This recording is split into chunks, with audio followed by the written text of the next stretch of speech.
first thing that comes to mind is that it's oftentimes a very, deeply and personal decision when it comes to succession planning. Business owners, they've spent oftentimes their life and career building a business from the ground up to where it is today, and so decide to move on from that is, it can be emotional, it can be draining, and it can also just be tough to decide what to do next.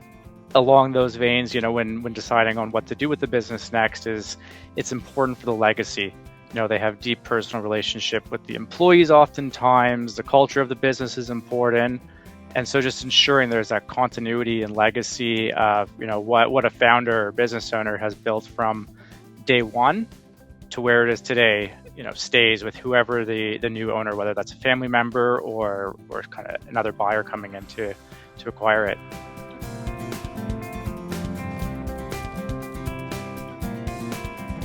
So there's a few different options we can touch on. Because I just mentioned, transitioning to a family member is, I don't want to say it's the most easiest option to do, but it's definitely there. A lot of that depends on, one, is there a family member who has the business acumen or ability to take over? Have they been working in the business? Do they want to take over and be a part of the business? So, for owners, having that form of succession where it's just whether that's a kid or outside family member step in, is an option. A management buyout is another option for owners. Typically, they'd want to have a management team where, they've been involved, they're trusted, there's some kind of legacy. Maybe they have an equity position in the company already, but it's certainly an option to sell through or down to the management team. And next would be some form of sales process, where you're looking either at a strategic buyer or private equity buyer. Strategic buyers operating in the same business. Maybe they're looking to expand horizontally or vertically into the field in which that business operates. And then a private equity, it may not be the right fit for everyone. Oftentimes, if a business owner is looking, to retire, it may they may not want to continue working with the business. Private equity, they may want an owner to continue owning a portion and really drive growth and sales within the company.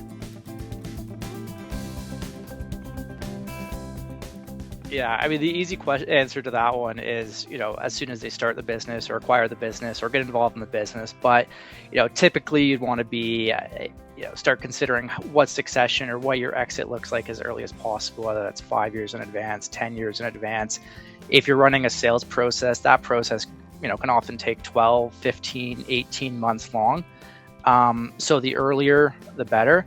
In these situations, it's much better to be proactive than reactive, in the event that maybe there's a health issue or, there's a downturn in the economy or the business's end markets with customers. So the earlier that they can start planning for it, the better. As well, the earlier you start planning is, you become more emotionally ready for a sale. As touched on in one of the earlier questions, is that it's a big emotional component for any business owner looking to sell their business. So, when you start considering that 5 years in advance, it does make that a little bit easier to go through that when the time is right.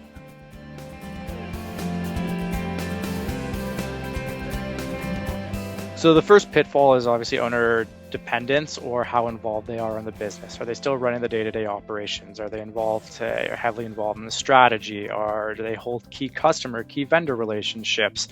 Any buyer that's coming in is really going to want to flesh out how involved the owner is from that perspective, but also what the next layer of management and how involved they are. Have they set up that kind of second tier level to really drive and support business? Do they have a clear growth or roadmap to growth that doesn't necessarily rely on that business owner? Important characteristics. Another thing that I think, may be important but not thought about is, the business owner may have heard about a transaction that happened in their space, may have gotten wind of it through someone or at a conference or wherever, of a business being sold for a certain multiple or a certain price, and they get anchored an idea of what that business may be worth, and then it may position of what their business is worth. A lot of times, if they do have an anchor idea of what that number is, it can just lead to frustrations through a process.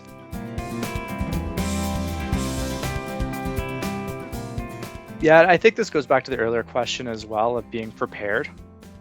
The earlier you can prepare for your business, for the sale of your business or the succession planning of your business, the better you're off you will be in a process. So removing some of that owner dependence, having a sales team in place or a relationship management team in place to deal with key customers, having that leadership in the finance section, HR, whatever, it may depend on the size of the business. The other thing to also just keep in mind as well for the business is, ensuring that you're having the correct external advisors, part of that planning process, whether making sure that your corporate structure is set up properly, making sure you work with external tax advisors to ensure that you're maximizing after-tax proceeds in your sale. And then for an owner as well, just having the idea of what it is that you're looking to do and what your goals are. If you're looking to retire and spend the next 20 years sitting on a beach, great. If you are not looking to retire and you want to continue working 12, 15 hours a day growing the business, maybe it's partnering with a private equity company who can really help you there and continue to grow the business.